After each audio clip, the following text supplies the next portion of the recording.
நம்முடைய ஆண்டவர் உயிரோடு கூட இருக்கிறார். ஹல்லேலூயா.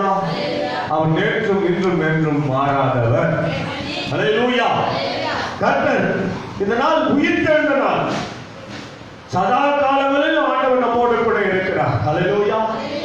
உயிர்த்தெழுந்தார், இன்னமும் உயிரோடு கூட இருக்கிறார். அப்போ உயிர்த்தெழும் பொழுது அந்த கல்லறை என்னவா மாறிடுச்சு? உயிர் தெழுந்த போது கல்லறை என்ன ஆயிடுச்சு? கல் புரட்டப்பட்டது. அப்புறம் உயிர் தெழுந்த போது அந்த கல்லறை காலியாய் மாறிவிட்டது. என்ன மாறிடுச்சு? கல்லறையில என்ன இல்ல?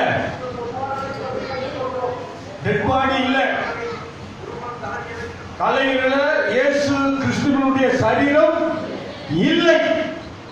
கல்லறை காலியாய் மாறிவிட்டது. ஆமென். ஆமென் சொல்லுங்க. உன்னை அடைத்திருக்கிற கதவுகள் எல்லாம் இயேசுவின் நாமத்தினால திறக்கப்படும். உன்னுடைய அடைத்திருக்கிற எல்லா நன்மையான வாழ்க்கை, நன்மையான கதவுகள் என்ன பண்ணப்படும்?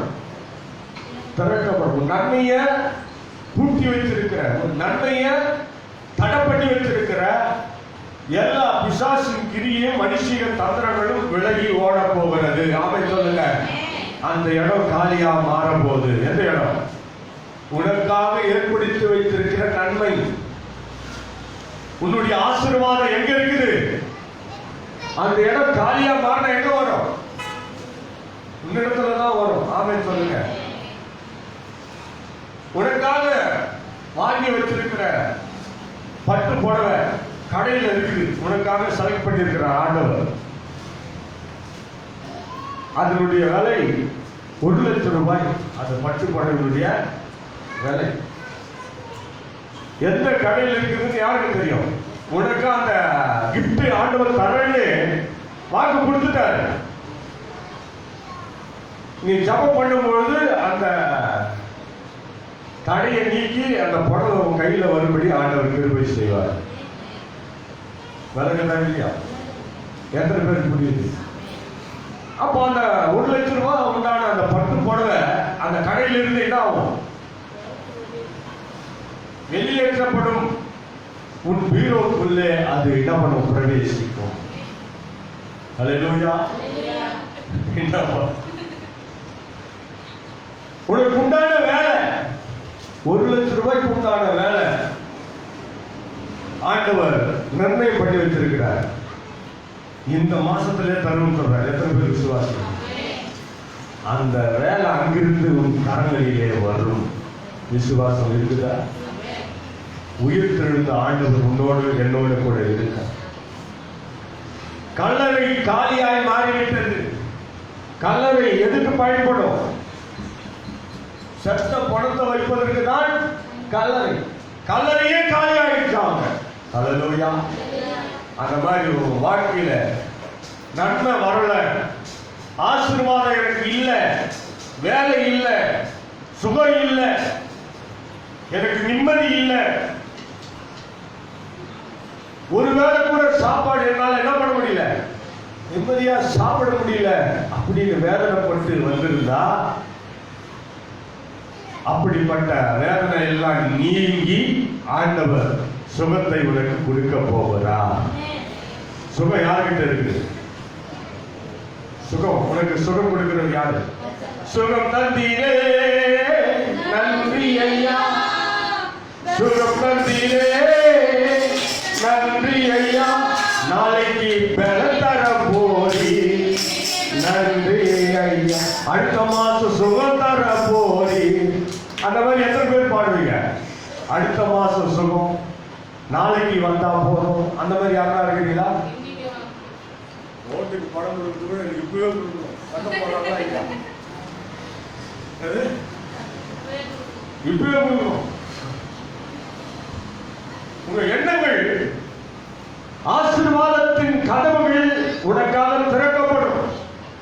உனக்காக ஏற்படுத்தி வைத்திருக்கிற அந்த ஆசீர்வாதம் அங்கிருந்து என்ன பண்ணும்? உனக்குள்ளே பிரவேசிக்கும். இருக்கும். ஆமென். அப்படிதான் ஆண்டவர் ஆகிய இயேசு கிறிஸ்து உனக்காக எனக்காக சாபமானார், பலியானார், ஜீவனை இழந்தார். அவர் அப்படியே இல்லை. ஹல்லேலூயா. உன்னை வாழ வைக்க மீண்டும் உயிரோடு இருந்தார். கை தட்ட மாட்டீங்களா? அவர் தலையிலே இருந்திருந்தார் என்ன ஆயிருக்கும்? வரலாற்றில அந்த கல்லறை பெயர் பெற்று ஏசப்பா இந்த கல்லையில் இருக்கிறார், ஏசப்பா இங்கதான் அடக்கம் பண்ணாங்க அப்படின்னு இருக்கும். இப்ப அப்படி சொல்ல முடியுமா? அங்க இல்லையா? ஆண்டவர் இல்ல, இயேசு கிறிஸ்தாங்க இல்ல, காணாம போயிட்டார். அவர் காணாம போல உயிர் தெழுந்து உன் பக்கத்தில் நிழலாய் இருக்கிறார். அந்த நம்பிக்கையோடு நாம் வாழ்க்கை வாழ்வோம். எடுத்து வாசிங்க. யோவான் எழுதின சுவிசேஷ புத்தகம்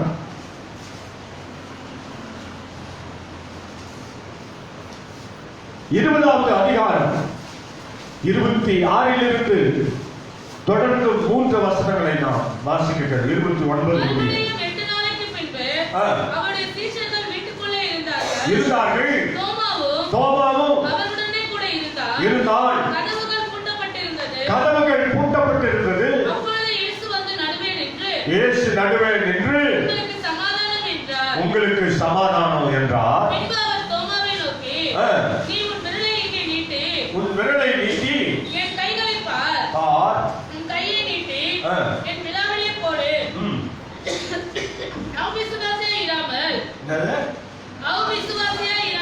அவிசுவாசியாய் இராமல் விசுவாசியாக இரு என்றார். ஹல்லேலூயா.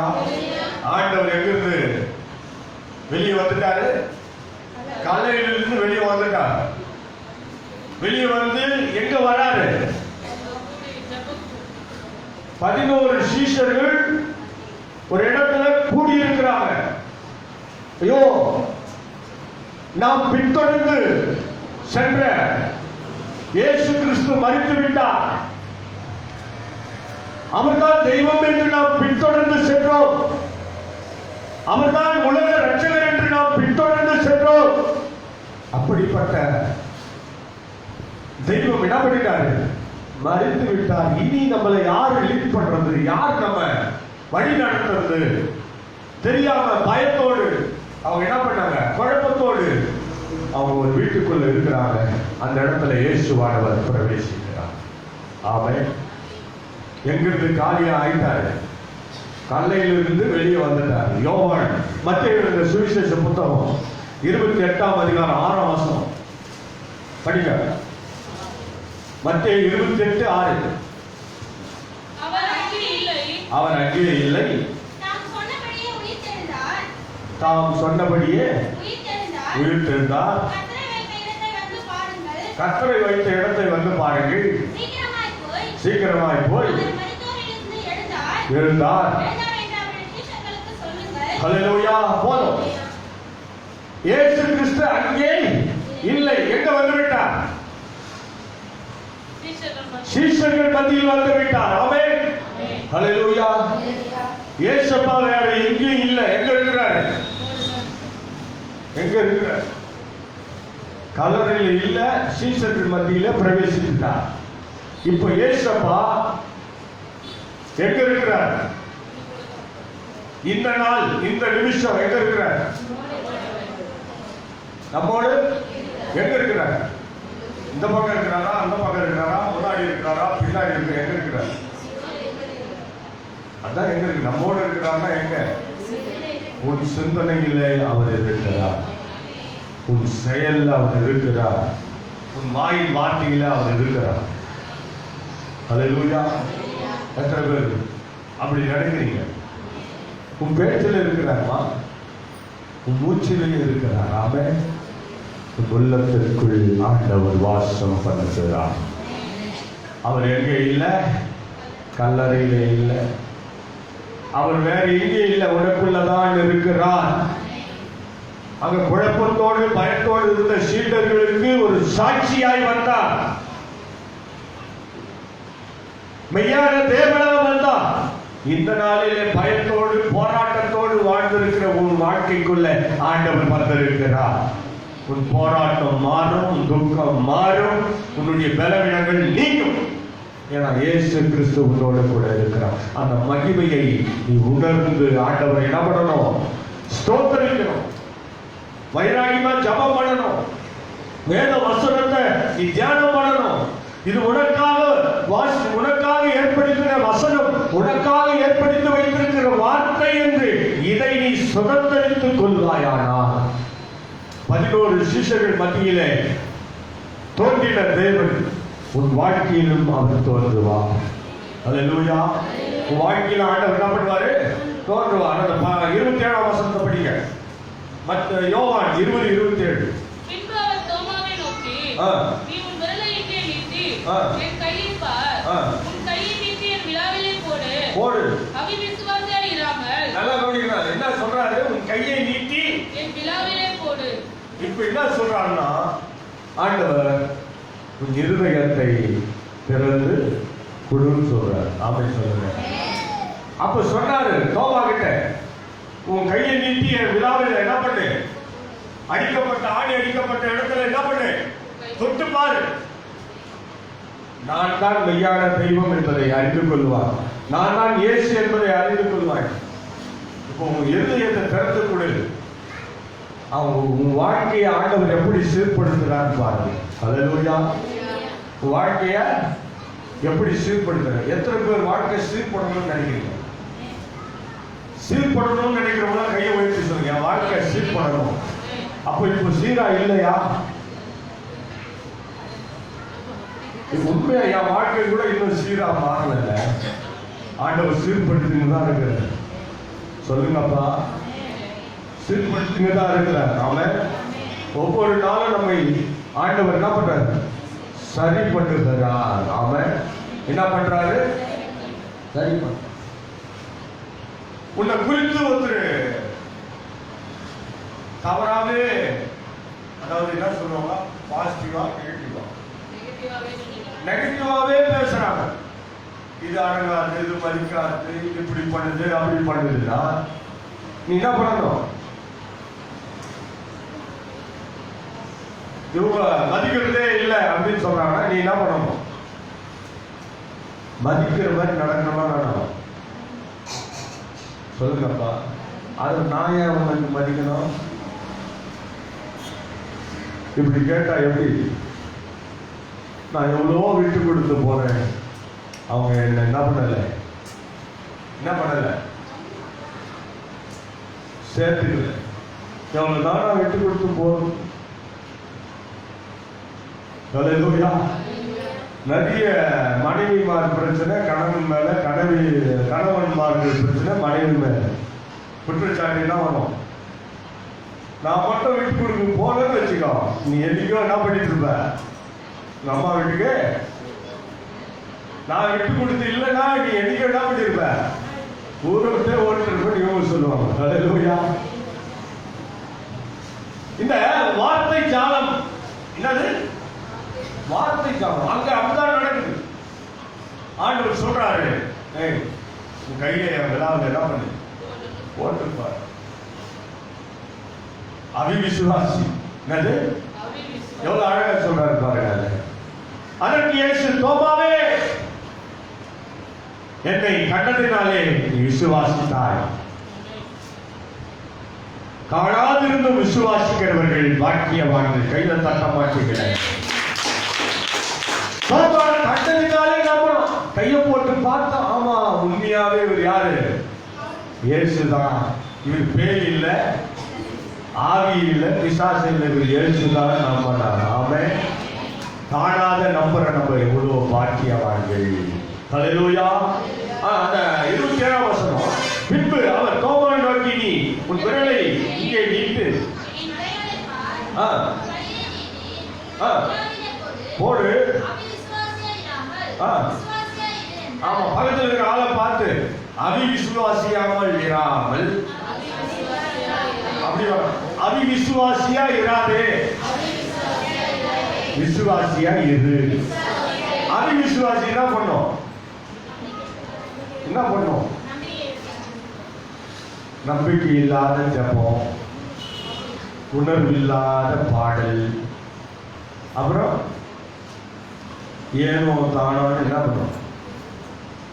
சபையில் எப்படி இருக்கணும்? எப்படி இருக்கணும்?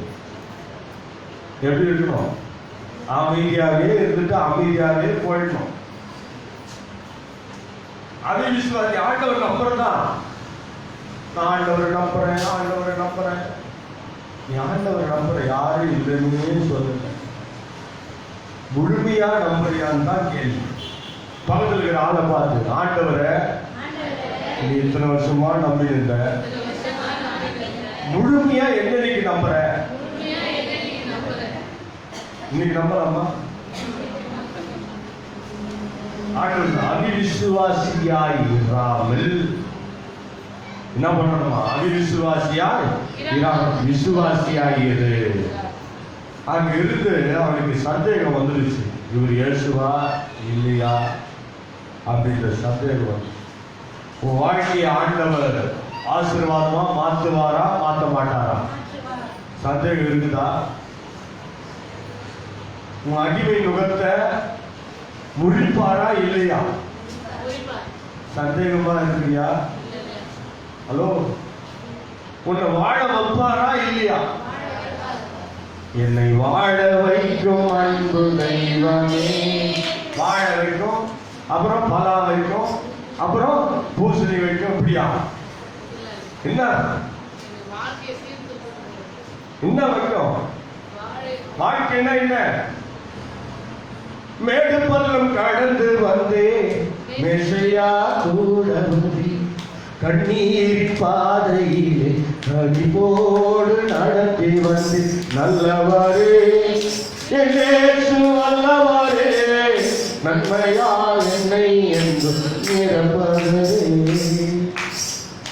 மேடு பள்ளம் வாழ்க்கையில இன்பமும் வரும், எல்லா நாளும் ஆண்டவரை நீ நம்பணும். ஆமென். வாழ்க்கையில கஷ்டமும் வரும், நஷ்டமும் வரும். ஆனா ஆண்டவரை நீ என்ன பண்ணக்கூடாது? கஷ்டப்படும் போது எனக்கு உதவுவாரில்லை, கடன்பட்ட போது அதை தீர்ப்பவரில்லை, இஷ்டப்பட்ட தெய்வத்தை எல்லாம் கும்பிட்டு பார்த்தாச்சு. எங்க வந்துருக்குது அப்ப லாஸ்டா? ஹல்லேலூயா. அப்படி வந்துட்டும் திருப்பணும். எனக்கு போராட்டம் இருக்குது, எனக்கு பலவீனம் இருக்குது, எனக்கு இருந்தா அப்போ ஆண்டவருடைய வல்லமை எங்க போச்சு? பாவத்தில் இருந்த உன்னை பரிசுத்தமாய் மாற்றி விட்டார். இதுல யாருன்னா டவுட் இருக்குதா? சொல்லுங்கப்பா. யாருடைய பிள்ளை? யாருடைய பிள்ளை? அப்ப ஏன் பயப்படுற? யாருடைய பிள்ளை? அப்படியே சோர்ந்து போற? யாருடைய பிள்ளை? அப்படியே அமைதியா இருக்கிற? சத்தமா அல்லேலூயா சொல்லுங்க. சொல்லுங்கப்பா. உலகத்தின் பாடுகளை எண்ணி நீ சோர்ந்து போவாயானால் உன்னதமான தேவனுடைய வல்லமையை நீ உணராமல் இருக்கிறாய் என்றார். பார்க்கிறோம், தோமை பார்த்து அவிசுவாசியா இராம நீ எப்படி இரு? விசுவாசத்தோட எத்தனை பேர் ஜெபம் பண்ண போறீங்க? இனி விசுவாசத்தோடு என்ன பண்ணணும்? ஜெபம் பண்ணணும். வாழ்க்கை மாறுமா மாறா? எத்தனை பேர் சொல்றீங்க? வியாதி தீருமா தீராதா? எங்கன்னா போய் மாட்டிக்கணும்னு நினைக்கிறியா? உன்னை ஆண்டவர் மாட்ட வச்சாரு. ஹல்லேலூயா. எங்கன்னா போய் விழுந்துட்டு நினைக்கிறியா? உன்னை ஆண்டவர் விழ வச்சாரு. ஏன்னா அப்பதான் நீ எப்படியா இருக்கணும்? விசுவாசியா இருக்கணும். ஹல்லேலூயா. அப்படியே போயிட்டே இருந்தா என்ன? ஆண்டவருடைய அன்பை, ஆண்டவருடைய அன்பை யார் ருசி பார்த்து சொல்லுங்க? மறுதளித்த பேதுருவை மனம் கசங்க செய்த தேகம். அவன் மறுதளிச்சா, அவன் மனம் கசங்க வச்சது யாரு? அதுதான் அன்பு. ஆமென் சொல்லுங்க. ஹல்லேலூயா. காட்டி கொடுத்த யூதாசை கண்ணத்தில் அறைந்திடாமல் நீரை என்றழைத்த சேகம் ஜெபிக்காத உனக்கு அவருடைய பெரிய கிருபை. அந்த கிருபை இல்லைன்னா என்ன பண்ண முடியாது. நீ ஜெபிக்காம இருக்கிற நாளை எண்ணி இருந்தா ஆண்டவர் உன்னை கிட்டவே சேர்க்க மாட்டான். அவருக்கு பயப்படாத நாள் எவ்வளவு நாள், அவர் கீழ்ப்படியாத நாள் எவ்வளவு நாள், இதையெல்லாம் நினைச்சா ஆலயத்திலிருந்து உன்னை தூக்கி வெளியே என்ன பண்ணிடுவார். இப்படிப்பட்ட பயபக்தி எனக்கு தேவையே இல்லை. ஹல்லேலூயா. அப்ப ஆண்டவர் நம்மை நேசித்து நம்மை கிருபை வைத்ததினாலே தான் பாவிகளா இருக்கிற நம்மை ஆண்டவர் தினந்தோறும் பரிசுத்தப்படுத்திக் கொண்டே இருக்கிறார். ஹல்லேலூயா. இனி நாம் விசுவாசிகள். யாரு? அவிசுவாசிகள்.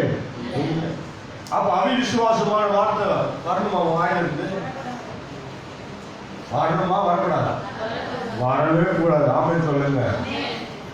எனக்கு நான் தெரியல, எனக்கு ஏதுன்னு தெரியல அப்படின்னு என்ன வார்த்தை? என்ன சொல்லுங்க? அவிசுவாசமான வார்த்தை. விசுவாசம் ஆண்டவர் செய்வார். வைராயம் உங்களுக்குள்ள வரணும். அதுதான் ஏசப்பா உன் இதயத்தில் வருகிறார். ஹல்லேலூயா.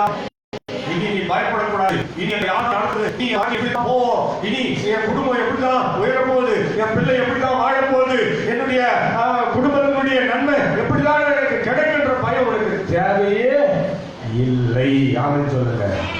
இல்லை இல்லை இல்லை, என் வாசலை அடைப்பவன் இல்லை. இல்லை இல்லை இல்லை, என்னை எதிர்ப்பவன் பூமியில் இல்லை. இல்லை இல்லை இல்லை, என் வாசலை அடைப்பவன் இல்லை. இல்லை இல்லை இல்லை, என்னை எதிர்ப்பவன் பூமியில் இல்லை. நீ பிறந்தால் அடைப்பவன் இல்லை, கட்டினால் அதை இடிப்பவன் இல்லை.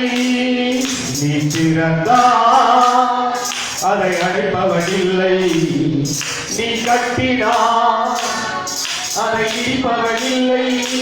ஹல்லேலூயா. கர்த்தர் உன்னோடு கூட இருக்கிறார். ஒரு ஆசீர்வாதத்தை யாரும் என்ன பண்ண முடியாது. ஏன்னா ஆண்டவர் உனக்குள்ளே வந்திருக்கிறார், உனக்குள்ளே வாசம் பண்ணுகிறார். ஆமென்.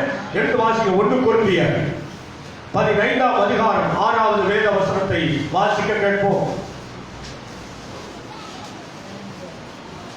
15:6. அதன் பின்பு அவர் 500 பேருக்கு அதிகமான சகோதரருக்கு, இங்க பாக்குறோம் 500 பேருக்கு அதிகமான சகோதரருக்கு ஒரே வேளையில் தரிசனமானார். ஒரே வேளையில் தரிசனம். அநேகர் இந்நாள் வரைக்கும் இருக்கிறார்கள். அவர்களில் அநேகர் இந்நாள் வரைக்கும் இருக்கிறாங்க. சிலர் மாத்திரம் நித்திரை அடைந்தார்கள். ஹல்லேலூயா. நம்ம நாட்டுக்கு கூட சுதந்திரம் வாங்கி கொடுத்தாங்க. சுதந்திர போராட்ட தியாகி இன்னும் இருக்கிறாங்க. எத்தனை பேருக்கு தெரியும்? ஒரு சிலர் இருக்கிறாங்க. ஒரு சிலர் என்ன பண்ணிட்டாங்க? செத்துட்டாங்க. ஒரு சிலர் இன்னுமே என்ன பண்றாங்க? இருக்கிறாங்க. தெரியுமா? எத்தனை பேர் தெரியும்? சுதந்திர போராட்டத்துக்கு தன்னை ஈடுபடுத்தினவங்க இன்னுமே இருக்கிறாங்க. இப்ப இயேசுவை பார்த்தவங்க 500க்கும் மேற்பட்டவங்க செத்துட்ட பிறகு உயிரோடு வந்ததை பார்த்தாங்க. பார்த்து அதுல ஒரு சிலர் என்ன பண்ணிட்டாங்க? இறந்துட்டாங்க. இன்னும் ஒரு சிலர் என்ன பண்றாங்க? உயிரோடு கூட சாட்சியா இருக்கிறாங்கன்னு சொல்றாங்க. ஹல்லேலூயா. ஹல்லேலூயா. நல்லா கவனிக்கணும். ஏசப்பா உனக்குள்ள எப்படி இருக்கிறார்? சாட்சியா இருக்கிறார். எப்படி இருக்கிறாரு? சுதந்திர போராட்ட தியாகி பல பேர் இறந்துட்டாங்க. ஒரு சிலர் சாட்சியா என்ன பண்றாங்க? அந்த மாதிரி கர்த்தர் உனக்குள்ள எப்படி இருக்கிறாரு? நீ தான் சாட்சி. பக்கத்தில் இருக்கிற ஆளை பார்த்து, ஏசப்பாவுக்கு நீ தான் சாட்சி. நீ நடக்கிற ஸ்டைலே ஆண்டவருடைய சாட்சி தான். நீ பேசுற வார்த்தையே ஆண்டவருடைய ஸ்டைல் தான். உனக்குள்ளதான் ஆண்டவர் இருக்கிறார். ஹல்லேலூயா. யாருடைய பிள்ளை? நீ தான் சாட்சி. உண்மையா இல்லையா? அப்ப நீ சாட்சி சொல்லிட்டு போய் அந்நிய ஆண்டவரே அறியாத பிள்ளைங்க இடத்துல ஒப்பாரி வச்சார். நாயுமா ஆண்டவரே தெரியாத பிள்ளைங்க. ஜபம்னா என்னன்னு தெரியாது, விசுவாசம்னா என்னன்னு தெரியாது, நம்பிக்கைனா என்னன்னு தெரியாது, இயேசுவின் ரத்தம்னா என்னன்னு தெரியாது, மாம்சம்னா என்னன்னு தெரியாது, ஆண்டவருடைய வல்லமைனா என்னன்னு தெரியாது. ஆண்டவருடைய நாமனா என்ன? அந்த பிள்ளைங்க இடத்துல நீ போய் அழுதா நல்லா இருக்குமா? அந்த மாதிரி யாரும் போய் அழுதுருக்கியா? அழாத. கர்த்தருடைய சாட்சி என்ன பண்ணிடும்? இதெல்லாம் ஆண்டவருடைய பிள்ளை இருந்து எப்படி வந்து அழுதுட்டு சொல்லுவாங்க. அல்லேலூயா. ஒரு சில ரகசியம் என் மனைவி கூட தெரியாது. ஆண்டவர்கிட்ட மட்டும்தான் அழுகணும். ஆமாம். இல்லை ஆண்டவர் சமூகத்தில் மாத்திரம்தான் அழுகும். ஆனால் உள்ளுக்குள்ள எல்லாம் வேதனை, கவலை, பயம் எல்லாமே இருக்கும். ஆனால் என் ஆண்டவர் அதை மாற்றுவார். அதுதான் இந்த நம்பிக்கை. 500க்கும் மேல தரிசனமானாரு. ஒரு சிலர் இன்னும் சாட்சியா இருக்கிறாங்க, ஒரு சிலர் மறுத்துட்டாங்கன்னு சொன்னாங்க. ஆனா இப்ப நான் சொல்றேன், நீங்க எல்லாம் ஆண்டவருக்கு சாட்சி. கையை தட்ட மாட்டீங்க. என்ன உங்களுக்குள்ள வந்துருவாங்க பயம். ஹல்லேலூயா. நீ எல்லாம் யாருக்கு சாட்சி? யாருக்கு சாட்சி? ஏசப்பாவுக்கு சாட்சி. இப்ப நீ ஒரு 10 பேருக்கு சாப்பாடு வாங்கி கொடுத்த யாருக்கு சாட்சி? அதுக்கு என்ன பண்ண, அதை பண்ண, இதை பண்ண, யார் சாட்சி? வாங்கி சாப்பிடும்போது சாட்சி. சொல்லுங்கப்பா. ஹல்லேலூயா. வாங்கி சாப்பிட்டு சொன்னாதானே நீ கவலைப்பட்டு சொல்லணும்னு அவசியம் இல்லை. ஆண்டவரே சாட்சியா இருக்கிறார். ஹல்லேலூயா. நீ தான் ஆண்டவருக்கு சாட்சி. அதனால இனிமேல கோபப்படுத்துகிற காரியம் வந்தாலும் நீ எப்படி இருக்கணும்? எப்படி இருக்கும்? பேய் பிடிச்சோம்னா சண்டையை என்ன பண்ணுவோம்? உருவாக்கும். பக்கத்தில் இருக்கிற ஆளை பார்த்து பேய் பிடிச்சோம்னா சண்டையை உருவாக்குவோம். ஆனா நீ பேய் பிடிச்சவன் கிடையாது. நீ பேய் பிடிச்சவன் கிடையாது. அப்ப நீ சண்டையை அமர்த்தமா வேணாமா? எத்தனை பேர் அமர்த்த போறீங்க? சொல்லுங்கப்பா. அதுக்குதான் ஆண்டவர் உனக்குள்ள இருக்கிறார். ஏன்னா கல்யாண சிஸ்டர் அமர்த்தணும். எந்த பிரச்சனை அமைதியா இருங்க, ஆண்டவர் பார்த்துக்குவார். ஒரே வார்த்தை ஹல்லேலூயா. வாய் திறக்காதே, ஆண்டவர் பார்த்துக்குவார். ஆமென் சொல்லுங்க. ஹல்லேலூயா. குழப்பம் இருக்கும், எல்லாம் மூர்க்கத்தின் ஆவி எண்ணங்கள் இருக்கும். நீ என்ன பண்ணணும்? அத என்ன பண்ணணும்? முடிக்க போறேன் சொல்லுங்க சீக்கிரம். அதை என்ன பண்ணணும்? அடக்கணும். ஆமென் சொல்லுங்க. காலையில் போய் அடக்கிறதுக்கு மட்டும் எழுதிமா என்ன பண்றது? அவன் வாயை நான் தான் அடக்க போறேன். அதுக்கு என்ன பண்றது? இவங்க ஒரு செக் வைக்கிறது. இதெல்லாம் யோசனை பண்ணி பழைய விஷயத்தை கலரி அது என்ன பண்றது? இதெல்லாம் இருக்கு. நீ என்ன பண்ணணும்? சண்டைய குறைக்கணும். சண்டை மாத்திரமல்ல, சஞ்சல தவிப்பையும் நீ என்ன பண்றோம்? கண்ட்ரோல்.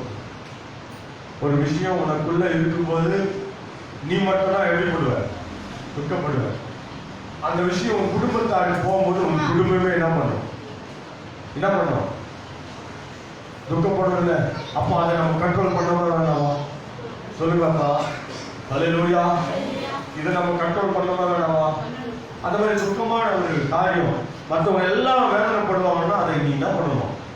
கொஞ்சம் உனக்குள்ளே நீ அதை கண்ட்ரோல் பண்ணி ஆண்டவர்கிட்ட சொல்லணும். ஏசப்பா, இந்த பிரச்சனை இன்னும் பெருசாகாதபடி நீங்க என்ன பண்ணுங்க? பாதுகாத்துக்கணும். எத்தனை பேர் அந்த மாதிரி ஜெபம் பண்ண போறீங்க? ஏன்னா அந்த 500 பேர் சாட்சியில இன்னைக்கு நீங்க தான் சாட்சி. ஹல்லேலூயா. நீ தான் சாட்சி. ஆமென். ஆமா, சர்வீஸ் கொடுத்து கூட ஒரு சாட்சி சொன்ன காமராஜ் ஐயா வாரமெல்லாம் போன இருக்கு. ஐயா அவர் பாடலுக்கு அவருக்கு வர்ஷிப் லீடர் அவர் கூட கேட்கல. பாட்டு அவ்வளோ அழகா என்ன பண்ணாங்க? கூட போயிட்டாரு அவரு. அது அவர் வந்து பார்த்துட்டு இருக்கிறாரு. என்ன விடவே இல்லை. ஹல்லேலூயா. ஒரு இடத்துல என்ன பண்ணணுமா? ஓடினா நிற்கணும். எல்லா ஆண்டவருடைய சுத்தம் அது நிறைவேறும். அப்படின்னு சொல்லுங்க. அது வரைக்கும் நாம் காத்திருக்க வேண்டும். தேவனுடைய அனல் குறையக்கூடாது. ஆமென் சொல்லுங்க. தேவனுடைய அனல் முடிக்க மாட்டேன். இன்னும் நான் சொல்லிட்டாங்க 11 மணிக்கு தான் வருவது. ஹல்லேலூயா. தேவனுடைய அனல் என்ன பண்ணாது? குறையக்கூடாது. சாப்பாடு நானும் செய்கிற அடுப்பு பற்ற வச்சு சும்மா 2 வச்சு கொதிட்டு அது எரிஞ்சா எரிஞ்சு வெந்தாலும் விரும்பியா கொஞ்சம் அடல் போட்டா என்ன பண்ணுறது? ஏன் சீக்கிரம் என்ன பண்ணலாம்? சீக்கிரம் இறங்கி சீக்கிரம் என்ன பண்ணிடலாம்? போட்டும். இந்த மாதிரி எண்ணம் நமக்குள்ள என்ன பண்ணுது? வருது. அதனால வேக வேகமா என்ன பண்றோம்? சொல்லுங்கப்பா. அந்த மாதிரி ஆண்டவருடைய வார்த்தையை வேக வேகமா சொல்லணும்னு நினைக்காது ஆத்மா சொல்லணும்னு நினைச்சிருக்கியா? இல்லையே. ஐயோ நேரம் போது விழுந்து அடிச்சு ஓடாந்துருக்கியா? கீழே விழுந்து பள்ளிகளில் ஓடிச்சிருக்கா? இல்லையே. ஹல்லேலூயா. நல்லா கவனிக்கும். கர்த்தர் உனக்குள்ள இருந்து அவர் உனக்கு சாட்சியா இருக்கிறார். நீதான் இந்த உலகத்திற்கு சாட்சி. ஆமென். ஆண்டவர் 1000 மில்லியன் அப்புறம் அவர் பிரகாசம் உள்ளவர். ஆனா நீ எப்படி இருக்கிற? நீ தான் ஆண்டவர் சார். நீ எப்படி இருக்கிற? ஆனா மூக்கு கொஞ்சமா சிரிக்குதா பாரு அப்படின்னு எல்லாரும் அப்படியே எப்படி இருக்கு? அப்படியே சிரிச்சா எங்க பேக்கெட்ல இருந்து எல்லாம் போயிட்டுப்போம். ஆனால் போகும்போது நான் கூட அப்படிதான் வேணாம் கொஞ்சம் அப்போ கூட என்ன பண்ணிடுவேன், எதனா ஒன்று சொல்லி என்ன மேடி மாற்றிருப்போம். கொஞ்சம் கோபமாகவே இருக்குது. எதனா ஒன்று நம்ம கிட்ட பிடிக்கணும் அப்படி இருந்தும் என்ன பண்ணிடுவோம், எப்படியாவது பேசி வாங்கிடுவோம். ஹல்லேலூயா. அது மாதிரி நீங்க எப்பவுமே எப்படி இருக்காதுங்க, ஆண்டவர் உன்னோடு கூட இருக்கிறார். துக்கத்தை மாற்றுவாங்க. நினைக்கிற எனக்குன்னு யாருமே இல்லைன்னு நினைக்கிற இல்லை, ரொம்ப அது அவிசுவாசமான எண்ணம். உனக்காக என் ஆண்டவர் இயேசு இருக்கிறார். அவர் உயிரோடு கூட எழுந்தவர். அவர் உனக்குன்னு யாரும் இல்லை நீ ஒருபோதும் நினைக்காது. ஹல்லேலூயா. நான் பல முறை சொல்லியிருக்கிறேன் சாட்சி. வரகூர்லேருந்து சிஎஸ்ஐ சர்ச் முடிச்சுட்டு வரும்போது இந்த வண்டியை ஓட்டு இங்கே வரணும்னா குறைஞ்ச 3/4 மணி நேரம் அங்கிருந்து டிராவல். ஆனால் நாங்கள் 20 நிமிஷத்துல வருவோம். எவ்வளோ வேகம்! அப்போ அந்த தைரியம் எனக்குள்ள வரும். முன்னியம் தேவ தூதர்கள் இந்த பக்கம் 2 பேர், அந்த பக்கம் 2 பேர், முன்னாடி 2 பேர், அப்படியே பாதுகாப்பா எங்களை கொண்டு வருவாங்க. ஆமென் சொல்லுங்க. ஹல்லேலூயா. அந்த வண்டி கூட கண்ட்ரோல் இல்லாத வண்டி. அப்படி இருந்தும் கர்த்தர் மகிமையா 1.5 வருஷம் நடத்தினார். ஆமென். ஏன் சொல்ல வரேன்னா, உனக்கு ஆதரவா ஆண்டவருடைய கோல் இருக்கிறது. உனக்கு ஆதரவா தேவனுடைய வார்த்தை இருக்கிறது. உனக்காக பரிந்து பேசுகிற தெய்வம் இருக்கிறார். ஹல்லேலூயா. அதனால நீதான் சாட்சி. அதனால வாய் வார்த்தைகள் ரொம்ப ஜாக்கிரதையா, உன்னுடைய செய்கைகள், உன்னுடைய காரியங்கள் தேவனுடைய அன்பை வெளிப்படுத்துகிறதா இருக்கும். நான் வெளிப்படுத்தி டயர்டாயிட்டு யாருன்னா இருக்கீங்களா? நான் தேவனுடைய அன்பை வெளிப்படுத்தி ரொம்பவே டயர்டாயிட்டேன். என்னால் என்ன பண்ண முடியல, யாரையும் ஆண்டவருடைய அன்பால திருத்த முடியல. யாராவது இருக்கிறீங்க இருந்து சொல்லி இப்பவே எல்லாம் ஊழியத்து இருக்குது, நான் அப்படியே நடுத்தருக்கு போயிட்டே இருப்பேன். அந்த மாதிரி யாருன்னா இருக்கிறியா? நான் சொல்றேன், ஆண்டவருடைய சமூகத்தில் சொல்றேன், தேவனுடைய அன்பை வெளிப்படுத்தி நான் ரொம்பவே டயர்ட் ஆயிட்டேன், வேதனை ஆயிட்டேன், இன்னும் வேதனை தான் பெருகுது அப்படின்னு யாருன்னா இருக்கிறியா? இது வரைக்கும் நீ ஆண்டவருடைய அன்பை வெளிப்படுத்தல. ஆண்டவருடைய அன்பை வெளிப்படுத்தி பாரு. என் மனைவிக்கு எங்க அம்மாவுக்கு நடந்த சண்டையே இல்லை. அது என்ன சாப்பாடு விஷயம் மாத்திரம். என் எதிரிலே கூட கொடுப்பாங்க, சாப்பிடுவாங்க. அக்கா கிட்ட போயிட்டு என்ன பண்ணுவாங்க, என்ன சாப்பிடணுமா அந்த முகத்தை நான் பின்னாடியே போயிடலாம் கூட வாட்ச் பண்ணிருக்கேன். ஹல்லேலூயா. இவங்க சாப்பிட்டு இல்லைன்றாங்கன்னு அவங்க சாப்பிட இந்த மாதிரி பிரச்சனை எல்லாம் இருக்குதான். இதெல்லாம் நம்ம தான் மாற்றணும். ஆமென் சொல்லுங்க. ஹல்லேலூயா. இதெல்லாம் ஏன்னா நம்ம சகிப்புத்தன்மை நமக்கு நிறைய பக்கத்தில் இருக்கிற ஆளை பார்த்து இவ்வளவு நேரம் நீங்க சகிச்சு உட்காந்துருந்தே பெரிய பாக்கியம். சகிப்புத்தன்மை எத்தனை பேருக்கு வேணும்பா? உங்களுக்கு வேணும். சகிப்பு விற்கிறதுக்கு வேலை செய்யக்கூடாது. நீ போய் சகிப்புத்தன்மை எனக்கு நிறைய இருக்குதுன்னு போய் வைக்கிறதுக்கு என்ன பண்றது? பூசுறது, முழுவது, கழுவுறது இதெல்லாம் என்ன பண்ணுவாங்க? இந்த சகிப்பு தன்மை தான் ஆண்டவர் என்ன பண்ணிடுவாரு? அருவருக்குவார். ஆமென். சகிப்பு தன்மை இருக்கு.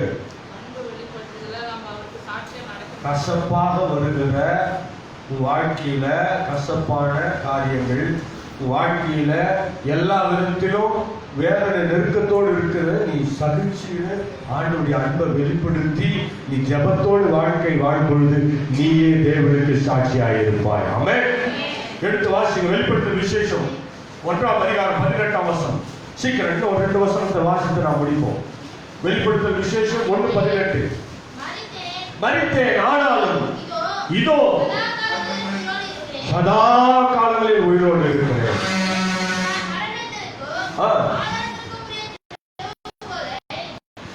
அல்லேலூயா. ஆண்டவர் எப்படிப்பட்டவர்? மரணத்துக்கும்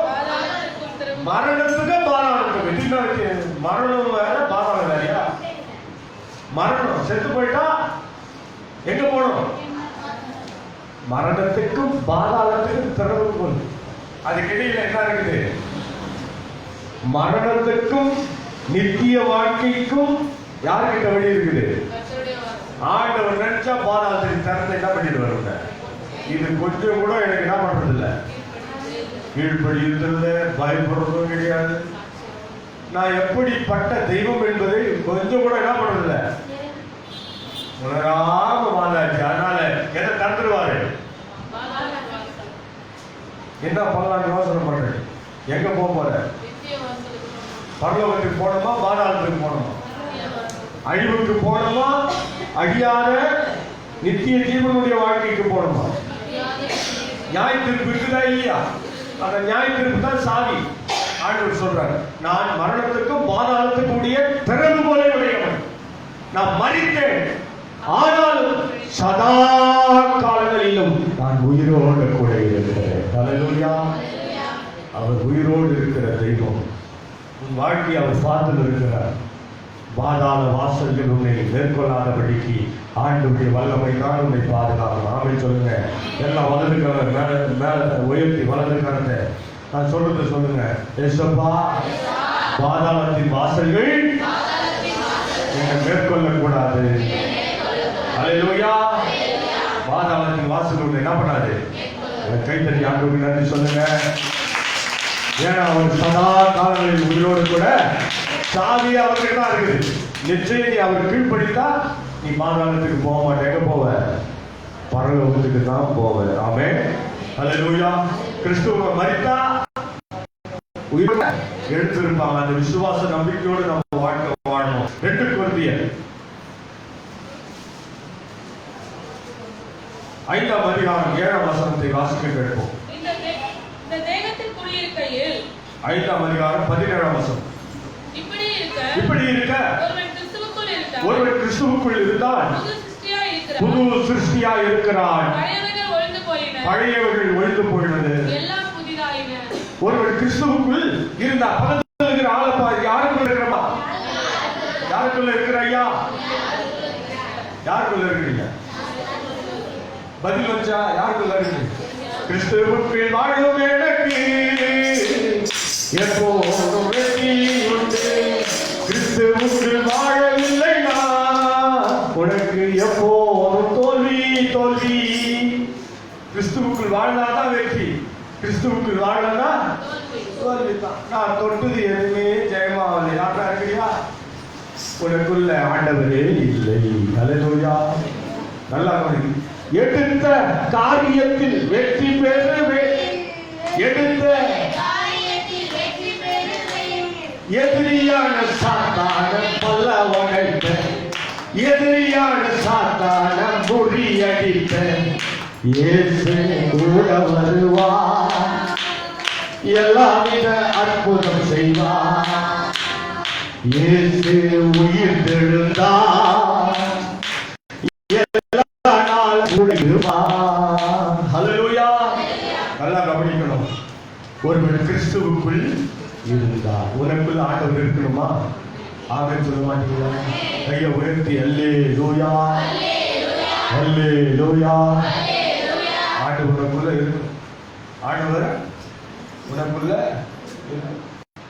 சயின்ஸ் டீச்சர் பார்த்தா ரெக்கார்ட் நோட் என்ன பண்ணோம்? ஞாபகமே வரும். ஐயோ ரெக்கார்ட் நோட் என்ன பண்ணிட்டோம்? மேக்ஸ் டீச்சர் பார்த்தா தான் என்ன ஞாபகம் வரும்? வாய்ப்பாடு ஞாபகம் வரும். புருஷனை பார்த்தா தான் ஐயோ நாலு இருக்கிறாங்க என்ற ஞாபகம். அப்படியா? மனைவியை பார்த்தாலும் ஐயோ நமக்கு ஒன்று இருக்குது. அப்படி இல்லை.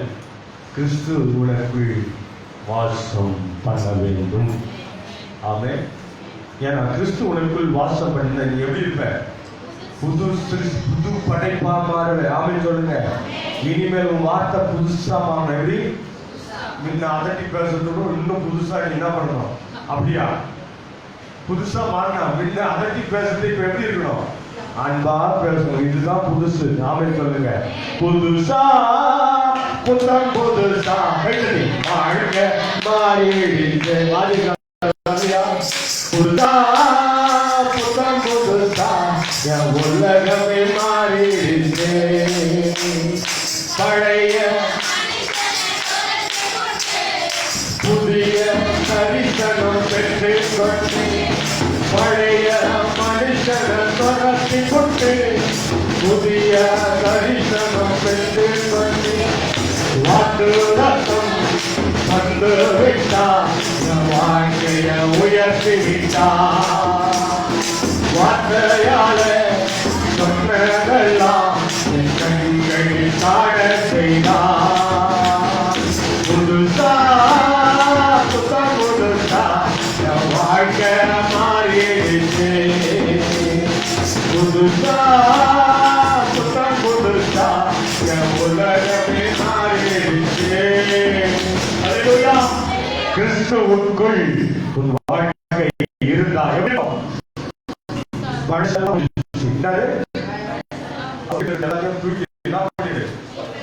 புதுசா வாழ்க்கை அப்படியா? பழசெல்லாம் எப்படி எப்படி மாற்றுறது? பழசெல்லாம் வீட்டில் இருக்கிற பொருளிலே புதுசா அது உருவாக்கணும். என்ன பண்ணணும்? 2 டம்ளர் அரிசி போட்டு இப்போ என்ன போடணும்? 4 டம்ளர் அரிசி போடணும். அல்லேலூயா. புதுசா மாறணும். நல்லா என்ன பண்ணணும்? உன் வீட்டாரில் அக்கம் பக்கம் வீட்டாரும் போஷிக்கணும். அல்லேலூயா. அன்பு காட்டணும், அரவணைக்கணும். அவன் அப்படி மாற்றி பாருங்க. உனக்குள் உயிர்த்தெழுந்த ஆண்டவர் சாட்சியா இருக்கிறார். எடுத்து வாசிங்க. அதில் 1 Corinthians 15ஆம் அதிகாரம் 44ஆம் வசனம். 1 Corinthians 15:44. ஜென்ம சரீரம் விதைக்கப்படும். ஆவிக்குரிய சரீரம் எழுந்திருக்கும். ஜென்ம சரீரம் உண்டு. அல்லேலூயா. அவங்களுக்கு ஆளு பார்த்து உனக்கு ஜென்ம சரீரம் உண்டு. அப்பா வசனத்தை தான் படிச்சிருக்கிறோம். சொல்லுங்க சத்தமா. உனக்கு ஜென்ம சரீரம் உண்டு. ஆவிக்குரிய சரீரமும் உண்டு. ஜென்ம சரீரம்னா என்ன? பொறாமையா பாருங்க. எப்படி? ஜென்ம சரீரம்னா என்ன? ஐயோ அவன் மட்டும் வந்து போயிட்டே இருக்கிறான் மேல. ஜென்ம சரீரம்னா என்ன? எரிச்சலோடு பாருங்க. ஜென்ம சரீரம்னா என்ன? ஐயோ எனக்கு கிடைக்கலையே அவன் மட்டும் என்ன பண்றான்? இதுதான் ஜென்ம. ஆவிக்கேற்ற சரீரம்னா என்ன? உனக்கு இருக்கிறத பகிர்ந்து கொடுக்கிறது. அவன் ஆவிக்கேற்ற சரீரம்னா என்ன? எல்லாவற்றையும் நீ சமாதானமா ஏற்றுக்கொள்வது. எல்லாவற்றையும் ஆண்டவருக்காக நீ என்ன பண்ணணும்? ஆண்டவருக்காக அற்பமாய் குப்பை என்று எண்ண வேண்டும். ஆமென் சொல்லுங்க. இதுதான் என்னது? ஆவிக்கேற்ற சரீரம். ஆமென். ஆவிக்கேற்ற சரீரம் எப்படி இருக்கும்? மாம்ச சிந்தனை மரணம். மாம்ச சிந்தனை. இப்ப கூட மாம்ச சிந்தனையோடு எத்தனை பேர் உட்காந்து யாருக்கு தெரியும்? ஆவிக்கேற்ற சிந்தனை என்ன? அதுதான் ஆமென் சொல்றது. ஆவிக்கேற்ற சிந்தனை. ஆமென். அல்லேலூயா. முடிச்சிடலாமா? ஆமென். அல்லேலூயா. ஜென்ம சரீரம் உண்டு. ஜென்ம சரீரம் விதைக்கப்படும். ஆவிக்கேற்ற சரீரம் நாம் செத்துட்டு பேரு இந்த சரீரம் என்ன பண்ணும்? புதைக்கப்படும். ஆண்டவர் வருகையில ஆவிக்கேற்ற சரீரம் இப்ப இந்த சரீரம் பூமியில் இருக்குது. இருக்குதா? எல்லாம் கிள்ளி பாருங்க. இல்ல பக்கத்துல இருக்கிற ஆளை பார்த்து கொஞ்சம் கிள்ளுங்க. பக்கத்துல இருக்கிற ஆளை கொஞ்சம் தொட்டுனா பாருங்களேன். பக்கத்துல இருக்கிற ஆள் தொடுங்கப்பா, தொடுங்கப்பா. இந்த சரீரம் தொட்டிங்களா இல்ல? ஆமா பாருங்க, தொடுங்க. தொட்டு பாருங்க. இந்த சரீரம் இருக்குது. இது ஆவிக்கேற்ற சரீரமாய் ஆண்டவர் மாற்றுவார். எப்போ பாடி துதிக்கும் பொழுது, நீ ஆண்டவருடைய அன்பை வெளிப்படுத்தும் பொழுது, ஆண்டவருடைய மகத்துவத்தை வெளிப்படுத்தும் பொழுது, ஆண்டவருடைய வார்த்தைக்கு கீழ்ப்படியும் பொழுது ஆவிக்கேற்ற சரீரமாய் மாறும். அமைச்சங்க அல்லேலூயா. ஆண்டவர் பார்த்து பல பேர் பல விதமா பேசுறாங்க. ஆண்டவர் உயிர் வாழ நாளில பல விதமா என்ன பண்ணாங்க. இவன் பிசாசு கூட்டத்துக்கு தலைவன் கூட சொல்றாங்க. ஆனா ஆண்டவர் அதை என்ன பண்ணல, பெருசா நினைக்கல. காரியம் உண்டாரு. ஆண்டவர் என்ன பண்ணாரு, கொலை செய்ய வகை தேடினாங்க. ஆண்டவர் அங்க இருந்து என்ன பண்ணிட்டாரு, மறைந்து போயிட்டார். சீஷர்களை காட்டி கொடுத்தான். ஆண்டவர் அவனை என்ன பண்ணாரு, மொத்தத்தினாலா என்னை காட்டி கொடுக்கிறாய். இந்த வார்த்தை எப்படி இருக்கும்? எப்படி இருக்கும்? அதாவது கழுத்து இருக்காங்க, என்ன பண்ணு எடுத்துக்கோ. அதெல்லாம் ஆண்டவருடைய அந்த ஆவிக்கேற்ற எண்ணம் பேசுறது. சேவல் கூட்டு பூவுக்கு 3 மணி என்ன மறுதளிப்புன்னு சொன்னாரு. ஆனா பேதுரு என்ன பண்ணான், ஆண்டவர் சொன்ன நான் ஐயோ நீங்க என் உயிர், நீங்க இல்லாம நான் என்ன பண்ண மாட்டேன் அப்படின்னு சொன்னான். நடக்கிற விஷயம் நான் பார்த்து என்ன பண்ணிட்டான், பின்னாடியே ஓடிட்டான். பின்னாடியே தூரத்துல பிடித்து தொடர்ந்தான். கொஞ்சம் தூரம்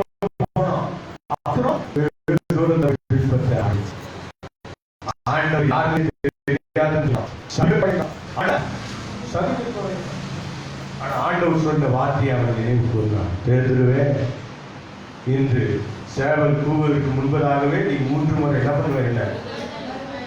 உடனே அவன் என்ன பண்ணிட்டான், ஆண்டவர் அன்பு அவன் என்ன பண்ணான், உணர்ந்தான். மனம் கசந்து அழுதான். ஆண்டவருடைய நேசம், ஆண்டவருடைய அன்பை வெளிப்படுத்துகிறான். ஆவிக்கேற்ற பக்கத்துல உன் குடும்பம் வேற, என் குடும்பம் வேற இல்லை. உனக்கு ஒரு பயம் வந்து இருப்போம், ஐயோ எதனா கேட்டுருவானா, எதனா எடுத்துக்கோ. உன் வீடு வேற, என் வீடு வேற இல்லை. சொல்லுங்களேன், கஷ்டம்தான்.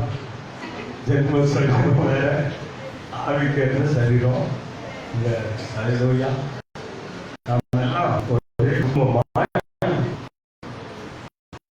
ஒரே சபையாய் ஒருமனப்பட்டு ஆண்டவரை ஆராதிக்கிறது.